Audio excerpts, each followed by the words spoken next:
जस्कम ताल के सूबेदारों के इंतखाबात मुनक्किद हुए, जिनमें गुलाम कादिर चन्ना को ताल के सदर मुंतखब किया गया। रिपोर्ट के मुताबिक इंतखाबात जस्कम जिले सदर असगर खान कोराई की निगरानी में कराए गए। इस मौके पर मरकजी रहनुमा दायम खान उजड़, अयाज खान कोराई समेत दीगर रहनुमाओं ने 9 मुंतखब ओहदेदारान से हलफ लिया। 9 मुंतखब ओहदेदारान में सदर गुलाम कादिर चन्ना, नायब सदर सज्जाद लाड़क, जनरल सेक्रेटरी रियाज हुसैन खोखर, ज्वाइंट सेक्रेटरी रियाज हुसैन मत्तू, मालियाती सेक्रेटरी नईम अली सुमरो और प्रेस सेक्रेटरी गुलाम असगर भागत शामिल हैं।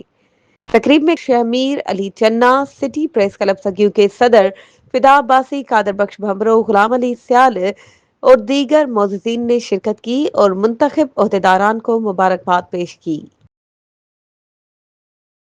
मज़ीद खबरों और अपडेट्स के लिए हमारे चैनल को सब्सक्राइब करें और बेल आइकन को प्रेस करना ना भूलें।